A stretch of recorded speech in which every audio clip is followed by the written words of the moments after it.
Pues ahorita dónde estamos y a dónde. Esta es la Chalcotláhuac. Vamos a la de Cuautla. Ok, ya casi llegamos, ¿no? Ya como 20 minutos. Pues esta región es muy importante para comprender a nivel general, no solamente como regional, sino a nivel de la Nueva España, a nivel de cómo fueron los primeros inicios de los dos virreinatos, ¿no?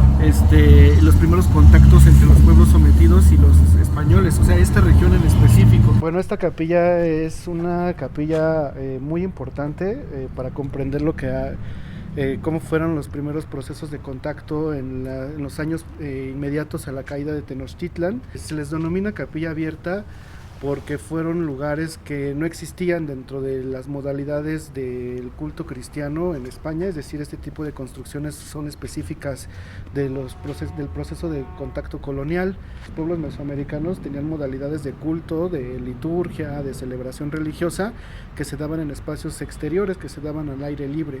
Cuando los primeros evangelizadores intentan convocar o reunir a los indígenas para recibir la evangelización, lo hacen tratando de reproducir la misma formalidad que se utilizaba en España, pero se dan cuenta que los indígenas se rehúsan y que rechazan entrar a los espacios cerrados, ¿no? Porque era algo que ellos a lo que no estaban acostumbrados y era algo que se separaba mucho de sus ideas originarias sobre cómo era su vida religiosa. Podemos observar la enorme habilidad de los primeros artesanos indígenas que comienzan a realizar trabajos por un encargo coercitivo, ¿no? de los primeros evangelizadores. Vemos su capacidad, por ejemplo, para reinterpretar o cambiar la forma en la que se representa la forma humana. Por ejemplo, aquí, ¿no?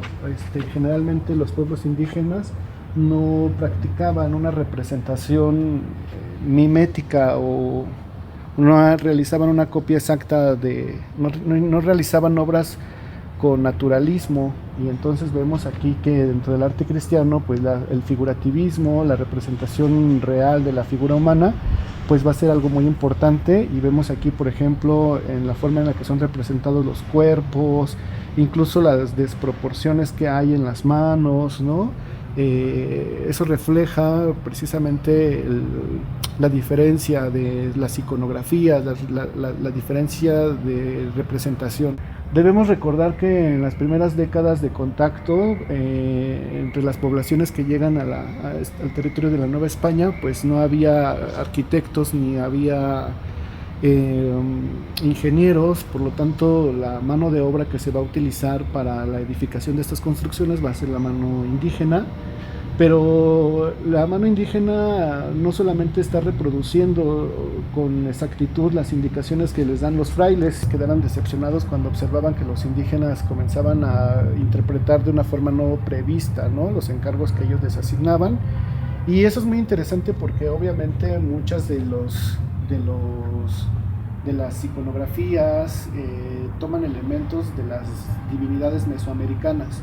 Frecuentemente se utilizaban los mismos materiales. Es muy posible que la piedra de tezontle que conforma esta capilla abierta haya sido un material que extrajeron de los centros ceremoniales indígenas. Pues nos sorprende la complejidad de las técnicas indígenas utilizadas. Me clava mucho esta onda de que me decías que era un proceso coercivo, ¿no? Pero de cierta forma se nota también un proceso colaborativo en la creación de las imágenes, porque se nota la mezcla de los elementos y las estéticas, ¿no? Hasta en una misma sola pieza. Se nota que en algún momento pues algún español le metió mano al modelado de algún indígena, ¿no? O viceversa, ¿no? Entonces también ahí está interesante esta colaboración forzada que de alguna u otra forma también, ya con la intención de generar una pieza artística, ya sea con la intención oculta de los indígenas de seguir manteniendo sus tradiciones o el encargo que tenían los españoles, de cierta forma hay una colaboración ahí con una intención, ¿no? Entonces también lo vuelve muy, muy atractivo de cierta forma visual que se puede notar con los intercambios, con las colaboraciones, y también pues de una u otra forma es una pieza colectiva, ¿no? Es una pieza que se trabajó coercivamente o no en equipo.